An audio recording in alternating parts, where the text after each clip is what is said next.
आपल्या लाडक्या मॅडमचा वाढदिवस साजरा करण्यासाठी खरं तर लोक म्हणतात माणसानं सोन्यासारखं असावं. बघा, लोक म्हणतात माणसानं सोन्यासारखं असावं, पण मी म्हणते माणसानं सोन्यासारखं नसावं. कारण सोनं हातात, गळ्यात आणि तिजोरीत ठेवलं जातं. माणसानं व्हायचं झालं तर परीस व्हावं, ज्याच्या संगतीत जावं त्याचं सोनं व्हावं, आणि असंच परीस समान असणारं हे व्यक्तिमत्व. हो, आपल्या शीतल रघुनाथ शेळके मॅडम यांना तुमच्या वतीनं आणि माझ्या वतीनं तुम्हाला वाढदिवसाच्या लाख लाख शुभेच्छा देते मॅडम. खरं तर या व्यक्तीविषयी सांगायचं झालं तर अतिशय सुंदर असणारं हे व्यक्तिमत्व. अहो, ज्यांना पदाचा गर्व नाही, ज्यांना सत्तेचा गर्व नाही, ज्यांना आपण काय काम करतो याचाही गर्व नाही. मॅडम सतत जनतेसाठी, सामान्य लोकांसाठी जगण्यात राहतात, झुंजत राहतात. अहो, अगदी आपल्या लोणांचंच उदाहरण घ्या. ज्या वेळेला बाजार तळावर कचरा डेपो सुरू करण्यात आला होता त्यावेळेला मॅडमनं कचरा डेपो बंद करण्यासाठी अतोनात प्रयत्न केले. मॅडमनी भैरवनाथ प्रभाग क्रमांक 9 मधील लोकांना सोबत घेऊन जनांदोलन केला आणि हा कचरा डेपो बंद करण्यात आला. हे केवळ यश मिळालं ते मॅडमच्या कर्तृत्वामुळे असं मला तरी वाटतं. तरुणाला कोणाचा आदर्श हवाय? बोला ना, तुम्हीच कोणाचा आदर्श हवाय? पण तुम्ही सांगा, आजच्या तरुण पिढी समोरील आदर्श व आव्हाने वेगळीच आहेत. अहो, बाजी, येसाजी, कोंडाजी, तानाजी, कोडतोजी, बाजी या शूर आणि वीरांनी आपल्या देशासाठी बलिदान दिलं, जीव गमावला, आणि आज आमचा तरुण युवक फ्री फायर आणि पबजी साठी स्वतःचा जीव द्यायला तयार झाला. अरे, डोळे असून आंधळ्यासारख्या वागणाऱ्या आणि तोंड असून मुक्यासारख्या जगणाऱ्या आजच्या या युवा पिढीला ना, खरं सांगते, मोबाईलच्या अतिरेकी वापरामुळे घराचा कधी थिएटर झाला आणि आयुष्याचा कधी सिनेमा झाला हे देखील समजले नाही. हो, हे देखील समजले नाही. आणि म्हणूनच मला असं वाटतं, इथं बसलेल्या प्रत्येक महिलेनं सांगितलं पाहिजे की अरे, छत्रपती शिवाजी महाराजांनी एवढं मोठं राज्य उभा केलंय, मग तसंच तू जरी राज्य नाही निर्माण करू शकलास तरी सुद्धा तू एक अनुभवी एक मुलगा तर बनू शकतोस ना. आणि खरंच इथं बसलेल्या प्रत्येक महिलेला माझी हात जोडून विनंती आहे, मॅडमचा जरी वाढदिवस असला, खरंच मॅडम मला या ठिकाणी खरंच सांगावं असं वाटतं की माझ्या इथं बसलेल्या प्रत्येक महिलेला एक हात जोडून विनंती की तुम्ही आपल्या घरी जावा. तुम्हाला मुली असतीलच, घरी जावा आणि मुलींना हात जोडून विनंती करा की हे बघ माझी माय, तुझ्या चेहऱ्यावर पडलेला डाग झाकून जाईल, तुझ्या चेहऱ्यावर पडलेला डाग झाकून जाईल, पण तुझ्या चारित्र्यावर पडलेला डाग जिंदगीत कोण झाकू शकत नाही. तुझ्या चारित्र्यावर पडलेला डाग जिंदगीत कधी झाकू शकत नाही. एवढं जरी आज आपण इथं जमलेलो आहोत, या कार्यक्रमाबद्दल मी एवढं सगळं सांगितलं, पण एवढं जरी तुम्ही तुमच्या मुलांना सांगितलं तर आजची तरुण पिढी घडू शकते. आणि स्वामी विवेकानंद बघा म्हणालेच होते की मला 100 खंबीर तरुण द्या, मी या देशाचा चेहरा बदलून टाकेल. म्हणजेच आज आपल्याला तरुण पिढी घडविण्याची संधी आहे आणि खरंच तुम्ही तरुण पिढी घडवा असं मला तरी वाटतं. अहो, जिजाऊ मातेंना पण छत्रपती शिवाजी महाराजांना घडवलं ना, म्हणून आज आपली गुलामगिरी तोडू शकले. खरं तर पण त्याच्याबरोबर या संपूर्ण कुटुंबाला घडवत असते आणि हे कुटुंब घडवण्याचं काम आपल्या मॅडमनं केलेलं आहे असं मला तरी वाटतं.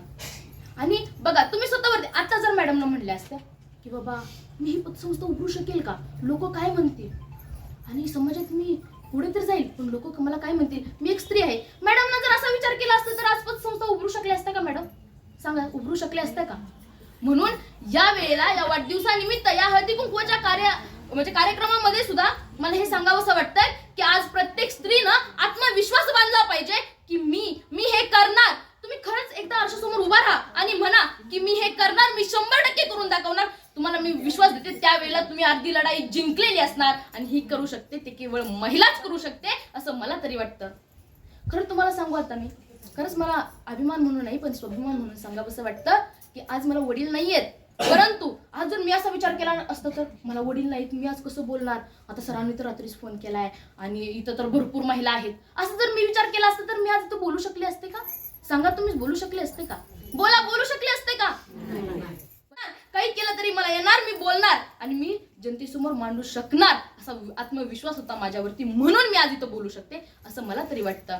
आणि म्हणूनच तुम्हीही तुमच्या तरुण पिढीला घडवलं पाहिजे. बघा, आजचा तरुण नवीनच म्हणजे मला खरंच वाढदिवसानिमित्तही सांगावंसं वाटतं की प्रत्येक आईनं आपल्या मुलीला सांगितलं पाहिजे. आणि खरंच तुम्हाला सांगू, मला या ठिकाणी सांगावंसं वाटतं की आजचा तरुण कसा असावा. अरे, ज्याला नको गुलामी नक्षत्रांची, भीती अंधाऱ्या ताऱ्यांची, आयुष्याला भिडताना चैन करावी स्वप्नांची. ज्याचे पाय असावे जमिनीवरती आकाश कवेत घेताना, हसू असावे ओठावरती काळीच काढून देताना, संकटासहित ठणकावून सांगावे आता हे 72, नजरेमध्ये नजर रोखून आयुष्याला द्यावे उत्तर, आयुष्याला द्यावे उत्तर.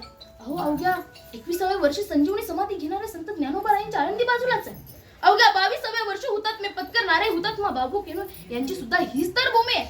अरे एवढंच नव्हे, ज्या तरुणाईने इथं क्रांती घडवली, ज्या तरुणाईने इथं राजकीयच नाही तर सामाजिक क्रांती 2006 रोजी मॅडमनी ही पतसंस्था उभारली. सर मला खरंच सांगावंसं वाटतं की एक महिला जर पतसंस्था उभारू शकते तर आपण का नाही. मॅडम ही सामान्य घरातल्या महिला आहेत. हो, आणि त्यांनी पतसंस्था उभारली. त्यांना कोणाचा सरांनी आधार दिला, पण त्यांचा स्वतःवरती आत्मविश्वास होता की मी पतसंस्था उभारणार, मी जनतेला मदत करणार, ही मनात त्यांच्या भावना होती आणि म्हणून त्यांनी आज पतसंस्था उभारली. आणि म्हणूनच मॅडम मला म्हणावंसं वाटतं की आजच्या काळातील स्त्री केवळ चूल आणि मूल यांच्यासाठी मर्यादित नाही, तर आजची स्त्री एक भारतात झेपावणारी एक कल्पना चावला आहे, सीमेवर लढणारी सैनिक आहे आणि सामान्य जनतेतील महिलांना पैशाची बचत कशी करावी असं मार्गदर्शन करणारी केवळ शीतल शेळके पाटील आहे. खरं तर या आदर्श व्यक्तीबद्दल सांगायचं झालं, यांची व्याख्या करायची झाली तर सर्वात पहिल्यांदा माझ्या समोर नाव येतं ते म्हणजे आपल्या शीतल मॅडमचं. मॅडमचा स्वभाव अतिशय प्रेमळ आहे आणि तितकाच तो कडक आहे. जर एखादी महिला की पतसंस्था सांभाळत असेल तर तिला स्वभाव हा प्रेमळ आहे तितकाच कडकही करावा लागतो. म्हणूनच आज ते इतकं पुढे वाटचाल करत आहेत. खरं तर मॅडमने पतसंस्था उभारली, परंतु याच्या मागे जसा एका यशस्वी स्त्रीच्या मागे एका पुरुषाचा हात असतो, ज्याप्रमाणे महात्मा ज्योतिबा फुलेंना सावित्रीबाई फुलेंना समोर आणण्यासाठी त्यांनी सावित्रीबाई फुलेंना सक्षम केलं, त्याचप्रमाणे आमच्या शेळके सरांनी त्यांनाही सक्षम केलं असं मला तरी वाटतं. खरं तर पण आज आपण सक्षम झालो आहोत. मॅडमने हे संपूर्ण शून्यातून विश्व निर्माण केलं, संघर्षातून विश्व निर्माण केलं, परंतु मॅडमकडे दृढ आत्मविश्वास होता की मी हे करू शकते. बघा आजकालच्या स्त्रीसमोर स्त्रीला मर्यादांच्या भिंती घातल्या जातात ना भिंती, तुम्ही पण एक महिलाच सांगा, जातात ना भिंती घातल्या जातात ना मर्यादांच्या, की तू ही करू शकते का, तू ही करणार आहेस का. तुमचा वारसा अजूनही आमच्या मातीत जपला जात नाही हो. तुम्हाला सुपारीच्या खंडाचंही व्यसन नव्हतं अशी सांगणारी आमची पोर आता निरोगी निर्व्यसनी नाही राहिलीत राजे. हो राजे, कशी उचलत होता तुम्ही जितकी अवजड तलवार. आजच्या दारूच्या व्यसनामुळे आमच्या मुलांच्या हातातील चहाचा कप धरतानाही हात थरथर कापतात. आम्ही म्हणतो तुम्ही पुन्हा जन्माला या, पण मी म्हणते तुम्ही पुन्हा जन्माला यालच कसे, कारण जिजाऊ गर्भातच मारतोय तर शिवाजी आणि संभाजींचा म्हणून मुलगी वाचवा आणि मुलगी शिकवा आणि प्रत्येक तरुणाला सांगा की वाईट व्यसन करू नकोस, वाईट व्यसनाच्या अधीन जाऊ नकोस. एवढंच बोलते आणि मॅडमला पुन्हा एकदा त्यांच्या वाढदिवसाच्या खूप खूप शुभेच्छा देते आणि इथंच थांबते. जय हिंद, जय महाराष्ट्र.